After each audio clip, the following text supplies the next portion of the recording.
오늘은 세 가지 비유라는 제목으로 하나님 말씀을 나누기를 원합니다. 마태복음 우리가 함께 읽은 13장에 보면 예수님께서 여러 가지 많은 비유의 말씀을 해 주셨습니다. 그 비유의 말씀들 중에 여러 가지가 많이 있는데 그 중에 천국에 대한 비유의 말씀을 여러 가지로 많이 해 주셨어요. 여러분, 천국이 어디에 있습니까? 하나님의 나라가 어디에 있습니까, 여러분? 네. 여러분, 천국하고 하나님 나라 같은 말인 거 아시죠? 예.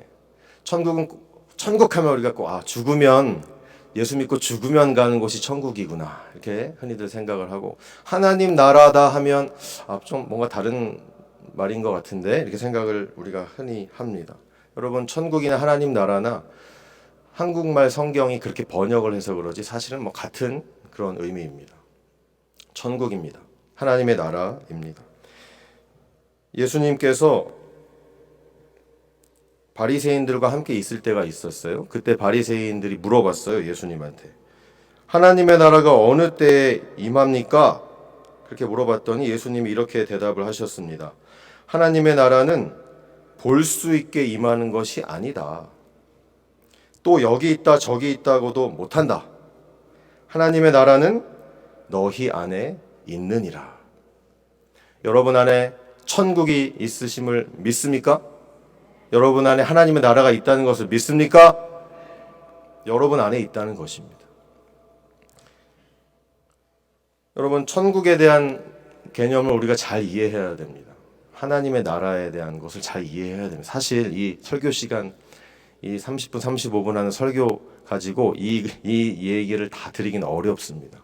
나중에 혹시 하나님의 나라에 대한 강의를, 설교를 시리즈 설교로 한 3번 정도에 걸쳐서 할 기회가 있다면 가능하지 않을까 싶은데 짧게 설명을 해드릴 겁니다. 지금은. 여러분, 천국은 이 땅에 예수님이 태어나심과 동시에 이 땅에 이미 임하였습니다. 이미 임하였어요. 그래서 우리가 예수님을 믿음으로 천국의 백성이 되면서 이 땅에 살아가게 하셨습니다. 여러분은 천국 백성입니까? 죽어서 천국 백성이 되는 게 아니라는 얘기예요.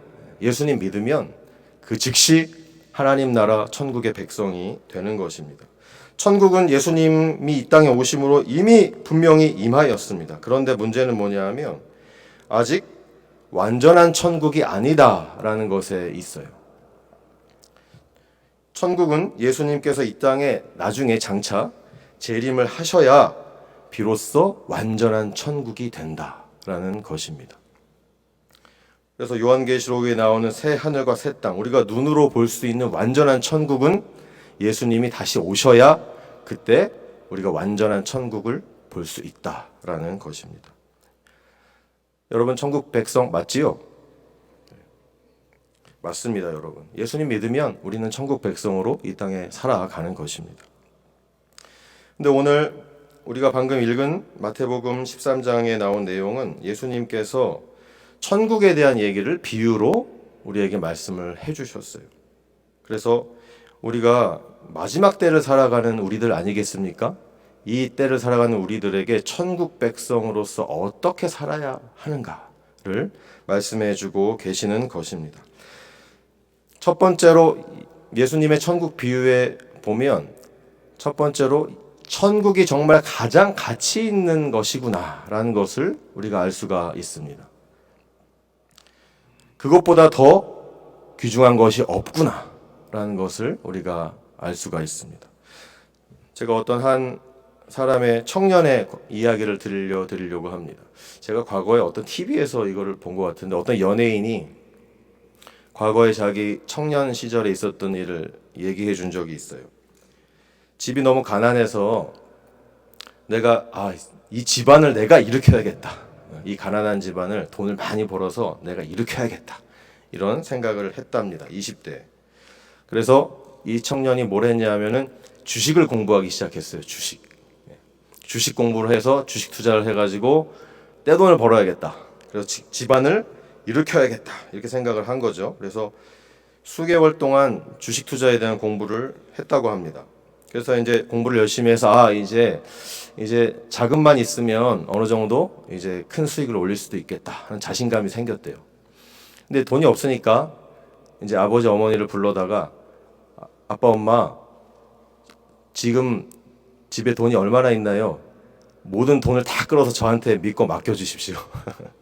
그래서 엄마 아빠가 아들을 믿어보고 있는 돈 없는 돈 다 끌어 모아가지고 거의 1억 정도를 만들어서 아들한테 줬다고 해요.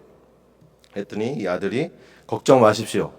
부모님 걱정 마세요. 제가 수개월 안에 10배 가까이 만들어 드리겠습니다. 이렇게 호언장담을 하고 주식 투자를 하기 시작합니다. 여러분 벌써 뭐 결말을 얘기 안 해도 아시겠죠? 네. 그래서 이제 수개월이 지났어요.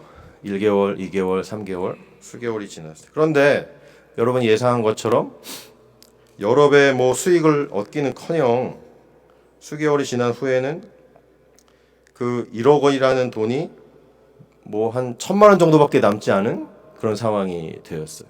10분의 1로 줄어들었습니다. 그래서 나중에는 차마 이 사실을 또 부모님한테 말씀드리기가 어려워가지고 또 이 아들이 혼날까봐 부모님 불러다 놓고 일단은 울음으로 대성통곡을 하면서 어떻게든 무마를 해보려고 그래가지고 부모님이 아들이 너무 우니까 괜찮다 하면서 이렇게 잘 넘어갔다는 그런 얘기를 우스갯소리로 한 기억이 있습니다. 여러분 만약에 어딘가에 투자를 한다면 지금 이런 주식 투자 같은 것은 위험이 있죠. 위험이. 그죠? 보장이 안 돼 있잖아요. 내가 10배, 20배 이익을 낸다는 보장이 안 돼 있습니다. 모험을 하는 것이죠. 근데 만약에 여러분이 투자를 하면 정말 100% 여러 배 이익을 낼 수 있다라는 그런 확실한 정말 지금 이런 청년의 사례가 아니라 정말 확실한 그런 정보를 듣는다면 아마도 누구나 전 재산을 다 거기다가 투자할 겁니다. 단기간 안에 여러 배 이익을 낸다고 한다면. 물론 대출까지 해가지고 빚을 내서라도 투자하는 사람 여전히 있지 않습니까? 여전히. 그래서 요즘 한국에는 이런 말이 있다고 합니다. 영혼까지 끌어모아서 투자를 한다. 영끌 이런 얘기를 하기도 하죠. 여러 배의 이익을 낼 것이라는 확신한 정말 100% 확신, 200% 확신 이런 것이 있다면 사람들이 그렇게 투자를 하는 거예요. 전 재산을 다 투자를 하는 겁니다. 모든 소유를 다 거기에 투자를 하는 것입니다. 이것이 얼마나 대단한 믿음입니까, 여러분? 대단하죠, 믿음이? 그런데 여러 배 이익을 낼 것이라는 그런 믿음과는 달리 대부분의 사람들이 주식이 폭락해서 전 재산을 다 날리게 되었다라는 이야기를 얼마나 또한 많이 듣게 됩니까? 여러분 생각해 보십시오. 이런 주식 투자 같은 정보에도 많은 사람들이 자신의 소유를 전 재산을 다 팔면서 믿음을 가지고 투자하는 사람들이 이렇게 많은데 만약에 절대로 손해볼 일이 없고 절대로 망할 일이 없는 것에 전 재산을 투자할 수 있다고 생각한다면 이것은 너무너무 은혜롭고 감사한 일이 아니겠습니까? 그게 뭐예요? 절대로 망할 일이 없는 거, 절대로 손해볼 일이 없는 거. 그게 뭡니까? 바로 천국입니다. 할렐루야. 하나님의 나라입니다. 이 천국을 소유하기 위해서 전 재산을 팔아서 나의 모든 것을 희생해서라도 기꺼이 천국에 투자하는 것, 이것이 진정한 지혜자가 아닌가라는 것입니다. 오늘 본문에 보면 어떤 사람이 나오는데 밭을 갈다가 우연히 땅 밑에 감춰져 있는 보화를 발견하게 됩니다. 그랬더니 이거를 다시 잘 숨겨놓고 집에 돌아와서 너무 기뻐합니다. 그래서 자기의 소유를 다 팔아서 어떻게 해서든 내가 그 땅을 사야겠다, 그 밭을 사야겠다 해서 그 밭을 샀다라는 그런 비유의 말씀을 주고 계십니다. 옛날 고대의 중동 지방에는 당연히 은행 같은 게 없죠. 돈을 맡아서 관리해 주는 사람이 당연히 없습니다. 그래서 보통 보물이라든지 보석이라든지 보화 같은 것들을 땅 속에 깊이 감추어 두었다고 합니다. 그런데 문제는 뭐냐면 그 주인이 사고가 난다든지 병에 걸려 죽는다든지 전쟁에 나가지고 죽는다든지 하는 경우 그 땅 속에 묻혀있는 보화도 오랫동안 아무도 모르게 그냥 감춰져 있게 된다라는 것이에요. 그러니까 이렇게 우연히 발견되는 일이 있을 수 있다는 것입니다. 이렇게 감춰진 보화를 이 사람이 발견했을 때 그 기쁨이 어땠을까? 한번 생각해 보십시오. 땅을 파는데 갑자기 금은 보화가 나오기 시작해. 얼마나 그 감격스럽고 기쁜 순간이 되겠습니까? 그러니까 너무 기쁘고 너무 즐거우니까 기꺼이 자기 자신의 재산을 다 팔아서 그 밭을 살 수 있는 것입니다. 왜냐하면 그 밭을 사는데 드는 비용보다 그 안에 감추어진 보화가 비교할 수 없을 정도로 어마어마하게 가치가 있는 것이기 때문입니다. 그러니까 기꺼이 자기 자신의 모든 재산을 다 파는 것 아니겠습니까? 이것이 천국이라는 겁니다. 이것이 하나님의 나라다라고 말씀을 하고 있습니다. 여러분, 우리는 대부분의 사람들이 돈 좋아합니다. 돈 싫어하는 사람이 없지요? 저도 좋아합니다. 돈 싫어하는 사람이 어디 있겠습니까? 재물을 좋아합니다. 돈을 좋아하고 기뻐하는 것이 대부분의 인간입니다. 그런데 만약에 우리 인간이 결국에는 썩어서 없어질 돈만 봐도 그렇게 기쁨이 있는데, 만약에 우리 인간이 예수님을 발견하고 구원에 이르러 천국을 소유하는 그런 기쁨을 알게 된다면 그 기쁨은 그 어떠한 것보다도 비교할 수가 없다라는 것입니다. 인간이 누릴 수 있는 최고의 기쁨이 바로 이 지금 오늘 나오는 사람이 밭에서 우연히 보화를 발견한 것처럼 우리가 예수 그리스도를 발견한다면, 그 안에서 참된 진리를 발견한다면 그것이 우리가 누릴 수 있는 최고의 기쁨이 된다라는 것을 말씀해 주고 있습니다. 그러면서 또 천국에 대한 다른 비유를 말씀해 주고 계세요. 45절부터. 또 천국은 마치 좋은 진주를 구하는 장사와 같으니 극히 값진 진주 하나를 만남에 가서 자기의 소유를 다 팔아 그 진주를 샀느니라. 어떤 사람이 있었습니다. 이 상인은 내가 지금 좋은 진주를 하나 꼭 사야지 하고 마음 먹고 다니는 사람이에요. 내가 반드시 정말 괜찮은 좋은 진주를 하나 사야겠다. 항상 마음 먹고 항상 어디를 갈 때마다 진주를 눈여겨보고 좋은 것이 나왔다 하면 만사를 제쳐두고 보러 가던 그런 사람이 있었다는 거예요. 근데 그러다가 발견했어요, 드디어. 그런데 그것이 내가 상상했던 그런 진주보다도 훨씬 더 값진, 극히 값진 진주였다라는 거예요. 상상을 초월하는 어마어마하게 값비싼 아주 멋지고 내가 기대했던 것을 훨씬 초월하는 어마어마한 극히 값진 진주를 발견을 한 거예요. 이 사람이 이걸 살까요, 안 살까요? 당연히 산다는 거예요. 당연히 사는데 자신의 모든 소유, 그것을 사기 위해서 모든 것을 또 다 팔아서 어떻게 해서든 그걸 꼭 사고야 말리라, 이러한 마음으로 산다는 얘기입니다. 그래서 그 최고의 진주를 결국에는 사게 되었다, 그런 얘기를 예수님께서 비유로 말씀해 주셨어요. 여기서 이 진주는 인간이 추구할 수 있는 어떤 진리 같은 것을 상징하는 겁니다. 어떤 이 상인이 최고의 진주를 사기 위해서 이렇게 노력을 한 것처럼, 만약에 어떤 사람이 최고의 진리를 만난다면 자신의 모든 것을 다 걸고 인생을 다 걸어서라도 모든 재산을 다 팔아서라도 그 최고의 진리를 얻고자 한다는 것입니다. 여러분, 무엇이 최고의 진리입니까? 바로 예수 그리스도가 최고의 진리인 줄로 믿으시기 바랍니다. 그것이 최고입니다. 영원 불변의 최고의 진리. 그것이 바로 예수 그리스도이신 것입니다. 여러분, 이렇게 천국은 자기 자신의 소유를 다 팔아서라도 반드시 차지해야 되는 것이에요. 왜냐하면 밭이나 돈이나 황금이나 보화나 진주나 이런 것들은 결국에는 다 썩어져서 없어질 것들이다라는 겁니다. 영원히 변하지 않는 천국, 바로 예수 그리스도로 말미암은 그 진리, 그것이 그 어떠한 것보다도 비교할 수도 없는 최고의 가치임을 믿으시기 바랍니다. 그것이 최고입니다. 그것이 최고. 여러분, 그러한 천국을 여러분 소유하고 계십니까? 여러분, 그러한 천국을 소유하시기 위해서 모든 소유를 다 파셨습니까? 네? 보화를 얻기 위해서 전 재산을 다 파셨냐고. 진주를 얻기 위해서 모든 소유를 다 파셨냐고요.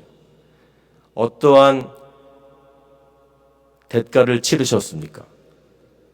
천국을 소유하기 위해 어떠한 희생을 감수하셨습니까? 잘 생각해 보십시오. 딱히 별로 없지요. 예수님만 믿으면 구원받는데 교회에다가 헌금을 많이 해서 구원받는 것도 아니고 그렇잖아요. 예.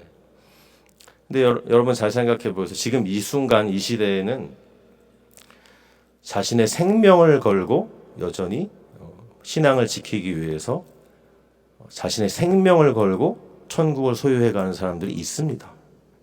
한국이나 미국은 우리가 편하게 신앙생활 하지만 여전히 예수 믿으면 형장으로 끌려가서 죽어야 되고 고문받아야 되는 그러한 사람들도 여전히 있습니다. 그런 사람들이 그 천국을 소유하기 위해 얼마나 희생을 감수하고 있습니까? 우리가 마음껏 천국을 소유하고 있음에 큰 희생을 치르지 않고 대가를 치르지 않고 이렇게 천국을 소유하고 있음을 하나님께 감사드려야 하는 것 아니겠습니까? 여러분, 천국이 최고입니다. 천국이. 근데 우리가 말로는 천국이 최고다. 우리가 하늘의 것을 바라보면서 살아가야지. 이렇게 말은 우리가 많이 합니다. 근데 말만 그렇게 하고 실제로 우리가 생활할 때 보면은 우리가 하나님께서 주신 물질을 사용할 때 막 1불 더 쓰고 10불 더 쓰고 이런 것에 대해서 너무 벌벌벌 떠는 사람들이 간혹 있다는 것이에요. 나는 천국이 최고다. 나는 이 세상의 물질 어차피 썩어 없어질 거.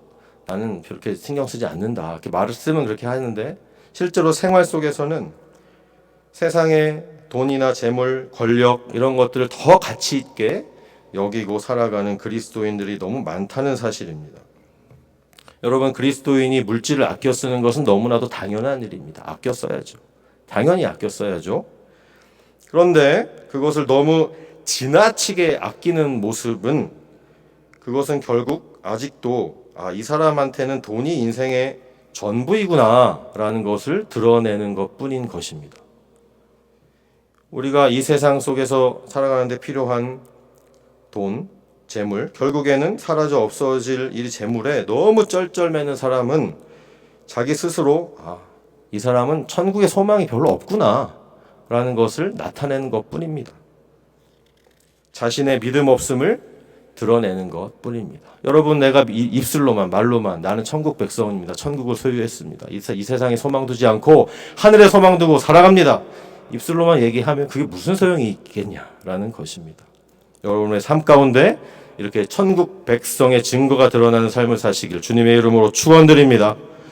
오늘 두 번째 예수님이 천국 비유에 대해서 우리에게 주시는 말씀은 뭐냐면 좋은 물고기가 돼야 된다라는 거예요. 47절 또 천국은 마치 바다에 치고 각종 물고기를 모으는 그물과 같으니 그물에 가득함에 물가로 끌어내고 앉아서 좋은 것은 그릇에 담고 못된 것은 내어 버리느니라. 이렇게 말씀하십니다. 여러분, 오늘 47절에 나오는 각종 물고기를 모으는 그물은 이 시대의 교회를 상징하는 것입니다. 이 그물은 교회예요. 이 그물 속에 좋은 물고기가 있고 못된 물고기가 함께 섞여 있다. 이렇게 말씀을 하고 계신 것입니다. 교회 속에는 여러 사람이 섞여 있습니다. 여러 사람이. 이 말씀의 표현대로 그대로 한다면 의인과 악인이 같이 한테 섞여 있는 곳이 바로 이 교회입니다. 참 안타까운 것은 교회에 다니는 사람이다. 교회에 다니고 있다. 그러면 다 구원을 받아야 되는 것 아니겠습니까? 저는 여러분들이 다 구원받기를 원합니다. 그런데 오늘 말씀에도 보면 분명히 예수님께서 말씀하신 것이 뭐냐 하면 교회에 다닌다고 다 구원받는 것은 아니다 라고 이렇게 말씀을 하시는 거예요. 그러면서 오늘 49절 보세요. 세상 끝에도 이러하리라. 천사들이 와서 의인 중에서 악인을 갈라내어 풀무불에 던져 넣으리니 거기서 울며 이를 갈미 있으리라. 이 자리에 계신 모든 여러분들이 다 구원 받으시기를 주님의 이름으로 축원드립니다. 다 좋은 물고기가 되셔야 됩니다. 우리가 읽지 않은 13장 앞부분에 보면은 예수님께서 이런 말씀을 하셨어요. 천국은 마치 좋은 씨를 자기 밭에 뿌린 사람과 같다. 이렇게 말씀하시면서 그런데 사람들이 자고 있을 때 원수가 갑자기 찾아와서 그 곡식 가운데 가라지를 뿌리고 갔다. 결실이 할 때가 돼가지고 슬슬 보니까 가라지들이 막 보이기 시작하는 거예요. 그랬더니 종들이 물어봅니다. 아니 도대체 이 가라지가 어디서 나왔습니까? 그랬더니 주인이 원수가 이렇게 했구나. 이렇게 말씀하시면서 가만두어라. 가라지를 뽑다가 곡식까지 뽑힐 수 있으니까 가만두어라. 이렇게 말씀하십니다. 그러면서 하시는 말씀이 가라지든 곡식이든 둘 다 추수 때까지 함께 자라게 그냥 두어라. 이렇게 말씀하시면서 나중에 추수 때에 가라지를 먼저 거두겠다. 먼저 거둬서 불사르게 단으로 모아두고 곡식단은 내가 곡간에 넣을 것이다. 이렇게 말씀하셨습니다. 그랬더니 제자들이 이 얘기를 듣고서 잘 비유로 설명하시니까 이해가 잘 안 됐습니다. 그래서 예수님 도대체 이게 무슨 얘기인지 우리한테 알려주십시오. 그랬더니 예수님이 말씀하세요. 좋은 씨를 뿌리는 사람은 바로 인자, 나, 예수를 가리킨다. 이렇게 말씀하시고 밭은 세상이다. 씨는 천국의 아들들, 좋은 씨는 천국의 아들들이고 가라지는 악한 자의 아들들이다. 이렇게 말씀하셨습니다. 가라지를 심은 원수는 누구냐 하면 바로 마귀다. 이렇게 말씀하시고 추수 때는 세상의 끝이고 그때 추수하는 사람들은 천사들을 말하는 것이다. 이렇게 말씀하셨어요. 그런즉 가라지를 거두어 불에 사르는 것 같이 세상 끝에도 그러하리라. 이렇게 말씀하시면서 예수님이 이렇게 또 말씀하세요. 인자가 그 천사들을 보내리니 저희가 그 나라에서 모든 넘어지게 하는 것과 또 불법을 행하는 자들을 거두어 내어 풀무불에 던져 넣을 것이다. 이렇게 말씀하십니다. 모든 넘어지게 하는 것, 불법을 행하는 자들 풀무불에 넣겠다고 말씀을 하시는 거예요. 모든 넘어지게 하는 것이 도대체 뭘까? 이렇게 생각을 해보면 이것은 성도들을 유혹하여 죄 짓게 하는 사람들을 가리킨다라고 되어 있습니다. 또한 성도를 유혹하여 악행을 저지르게 하는 그런 사람들을 말한다라는 것입니다. 그 다음에 불법을 행하는 자들은 마찬가지로 불법이 뭐가 불법입니까? 하나님의 말씀에 불순종하면 불법인 것이죠. 불순종하는 사람들. 입으로만 예수 믿는다고 하면서 계속적인 불순종을 하는 그런 사람들. 이런 사람들은 어쩌면 하나님의 입장에서는 예수 믿는 사람이 아닐 수가 있다는 것이에요. 내가 예수 믿는다고, 나는 예수님 믿는다고 그렇게 말은 하고 있지만 행동으로는 전혀 하나님의 말씀과 아무 상관없는 불순종의 삶을 계속 살고 있는 사람이라면 이 사람은 예수 믿는 사람이 아닐 수 있다는 거예요. 이 사람이 가라지가 될 수 있다는 거예요. 이 사람이 못된 물고기가 될 수 있다는 것입니다. 이런 사람은 마지막에 풀무불에 던져넣게 된다. 이렇게 예수님께서 말씀하십니다. 그러나 의인들은 자기 아버지의 나라에서 해와 같이 빛나리라. 귀 있는 자는 들을지어다. 이렇게 말씀하셨습니다. 여러분, 가라지가 섞여 있다는 거예요. 가라지가. 근데 보통 이런 얘기를 하면 우리가 이렇게 생각합니다. 아, 그래, 우리 교회에도 가라지가 있을 수 있겠구나. 이렇게 생각하면서 나는 가라지가 아니니까 일단 나는 가라지가 아니니까 그럼 도대체 누가 우리 중에 가라지일까? 한번 생각을 해보는 거죠. 근데 그게 아니에요. 그런 말씀이 아니에요. 누가 내 주변에 가라지가 되어 있는가를 신경 쓰라는 얘기가 아니에요. 내가 가라지가 되지 않게 깨어 있으라. 그런 말씀입니다. 자기 자신을 항상 돌아보라는 말씀이에요. 내가 가라지가 되지 않도록 해야 된다는 그런 말씀입니다. 다른 사람한테 손가락질하면서 제가 가라지야, 저 사람이 가라지구나, 이렇게 하지 말고 자기 자신에게 손가락질을 하라는 그런 말씀입니다. 사랑하는 성도 여러분, 가라지가 아니라 좋은 씨앗이 되시길 바랍니다. 못된 물고기가 아니라 좋은 물고기가 되시길 주님의 이름으로 축원드립니다. 마지막 세 번째로, 이 마지막 때에 천국 백성으로 잘 살아가려면 인내를 이루어야 합니다. 인내. 제가 이런 비슷한 말씀을 여러 번 드린 적이 있어요. 믿음이 성숙한 그런 믿음이 큰 성도가 되어 갈수록 인내를 잘 하게 되어 있다라는 얘기를 드린 적이 있습니다. 예전 설교 때도 여러 번 드렸어요. 마지막 때가 되어 갈수록 불법이 성해집니다. 사람들의 사랑이 식어진다는 예수님의 말씀이 있습니다. 그런 가운데서 우리는 결국엔 하나님의 자녀로서, 예수님의 제자로서 인내를 이루며 살아가야 하는 줄로 믿으시기 바랍니다. 우리는 인내를 이루어야 돼요. 그런데 성도의 인내는 세상에서 말하는 인내와는 조금 다른 측면이 있어요. 조금 다른 것이 있어요. 우리가 보통 인내라고 하면 그냥 참고 견디는 거, 이것만 인내라고 보통 생각합니다. 그런데 성경에서 말씀하는 인내는 단순히 그냥 참고 견디는 인내가 아니에요. 그것은 세상에서 말하는 인내예요. 성경에서 말하는 인내는 그런 인내가 아닙니다. 예수님께서 우리에게 친히 몸소 보여주신 인내의 모범은 그냥 참고 견디는 것만은 아니었어요. 십자가를 예수님께서는 묵묵히 지시고 골고다 언덕 오르시고 조용히 묵묵히 십자가에 못 박혀 돌아가시는 것은 정말 참고 견디는 인내의 모범을 우리에게 보여주신 것입니다. 그러나 예루살렘 성전에 올라가서 성전을 정화하신 예수님의 모습에서는 매우 적극적인 인내의 모습을 우리는 또한 배우게 되는 것입니다. 요한복음 2장에 보면 예수님께서 예루살렘 성전에 올라가서 어떻게 성전을 깨끗게 하셨는지를 말씀해주고 있습니다. 성전에 올라가니까 소 팔고 양 팔고 비둘기 파는 사람들이 많이 있고 돈을 바꾸는 사람들도 있고 막 그랬어요. 예수님께서 그 장면을 보시고 화가 너무 나셨어. 그래서 노끈을 꼬기 시작하십니다. 노끈을 꼬아서 채찍을 친히 만드십니다. 채찍을 만들어 가지고 그것을 휘두르시면서 양이나 소를 성전에서 다 내쫓으시고 돈 바꾸는 사람들의 돈을 다 던지시고 쏟으시고 상을 다 뒤집어 엎으십니다. 그러면서 사람들한테 이렇게 얘기를 해요. 내 아버지의 집으로 장사하는 집을 만들지 말아라. 마가복음에는 이때 예수님이 이런 말씀도 하셨어요.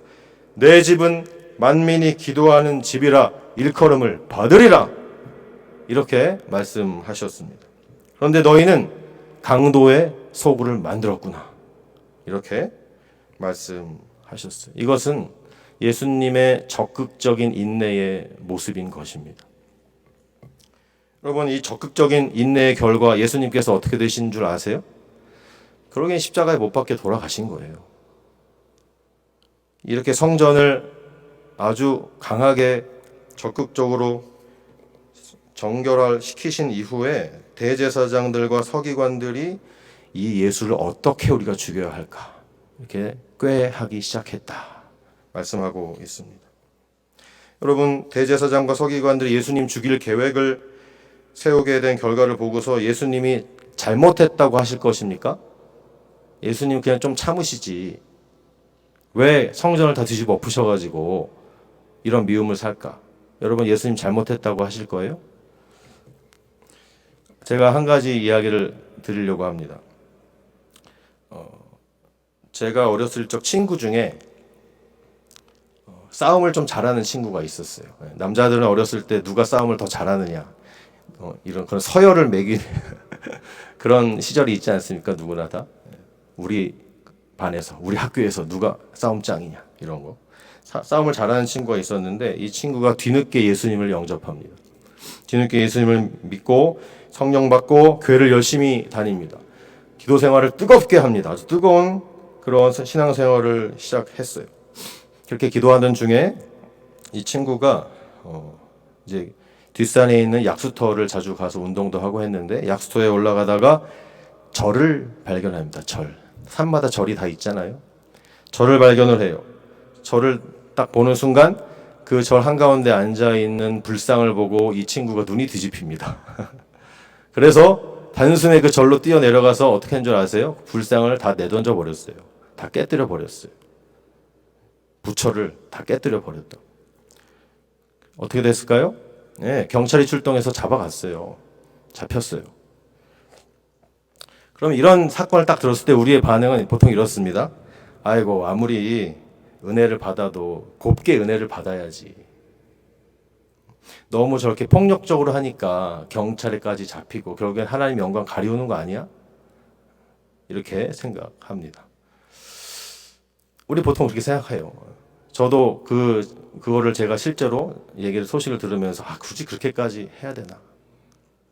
이런 생각이 솔직히 저도 듭니다. 그건 우리의 생각인데 하나님은 어떻게 생각하실까? 과연 하나님은 어떻게 생각하실까? 한번 생각을 해보는 겁니다.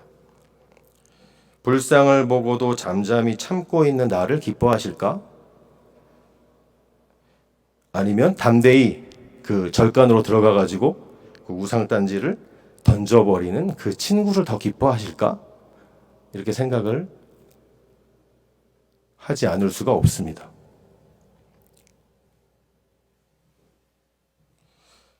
요즘 우리가 에스더서를 아침마다 3일째 이렇게 읽고 있습니다. 에스더서에 보면은 아말렉 족속, 하나님께서 가증스럽게 여기는 아말렉 족속의 후예인 하만이 등장하는데 그 하만에게 무릎 꿇지 않고 절하지 않은 모르드게 때문에 온 유다 백성이 다 죽게 되는 절체절명의 민족적인 위기가 닥칩니다. 눈 한번 딱 감고 그냥 하만한테 절하면 되는데 무릎 꿇고 절하기만 했으면 아무 문제 없이 그냥 순탄하게 지나가는데 왜 모르드게는 이렇게까지 힘들게 하나? 그냥 하만한테 눈 한번 딱 감고 그냥 딱 무릎 꿇고 절 한번 하면 아무 문제 없이 모든 유다 백성이 안전하게 순탄하게 지나가는데 왜 이렇게까지 하나? 이런 생각을 하게 됩니다.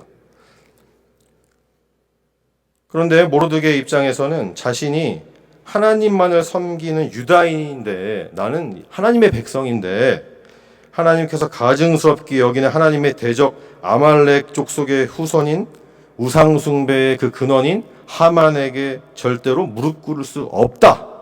이것이 모르드게의 믿음이었습니다. 이 일로 인해서 유다 백성들 모두가 다 죽게 됐단 말이에요. 그러나 하나님께서는 기적적인 역사로 결국 하만을 심판하여 죽이시고 유다 백성들을 구원하셨습니다. 모르드게의 적극적인 이런 인내의 모습은 잠시 동안은 유다 온 민족에게 위기로 다가왔습니다. 하지만 결국에는 하나님의 놀라운 구원의 역사를 경험하게 하는 것이 아니겠습니까? 모르드게가 눈 한번 딱 감을 수 있어. 눈 한번 딱 감고 하만한테 무릎 꿇고 절할 수 있어요.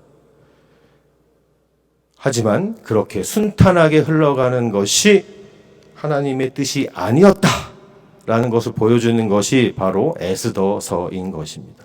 모르드게가 무릎 꿇고 절했으면 에스더서가 존재하지 않습니다.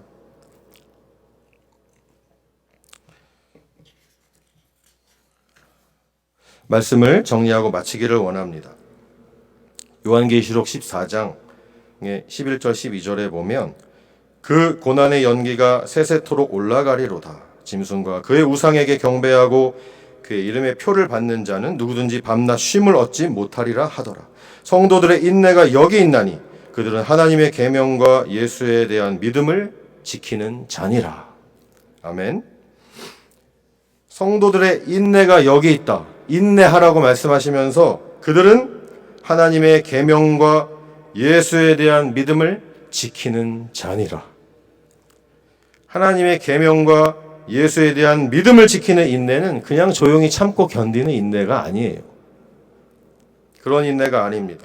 장사꾼의 상을 엎어버리신 예수님처럼, 불상을 던져서 깨뜨려버린 저의 어린 시절의 친구처럼, 하만에게는 내가 절대로 절하지 않을 것이다 라는 모르드게처럼 이런 적극적인 인내를 이루어 가는 것이 바로 마지막 때에 우리가 맺어야 할 인내의 열매인 줄로 믿으시기를 바랍니다. 그러한 적극적인 인내를 살아가며 하나님의 계명과 예수에 대한 믿음을 잘 지켜나가시는 저와 여러분 되시길 주님의 이름으로 축원드립니다. 기도하겠습니다. 하나님 아버지, 우리가 천국 백성으로 이 마지막 때를 살아가고 있습니다. 하나님, 이 마지막 때를 정말 하나님께서 기뻐하시는 천국 백성으로 살아가기를 원합니다. 하나님, 우리가 이 땅에 속해 있는 다 썩어져 없어질 것들에 욕심내고 그런 것이 아니라 오직 천국을 진정으로 소유한 천국 백성의 삶을 살게 하여 주시옵소서. 좋은 물고기로 끝까지 남기를 원합니다. 하나님, 자기 자신을 돌아보기를 원합니다.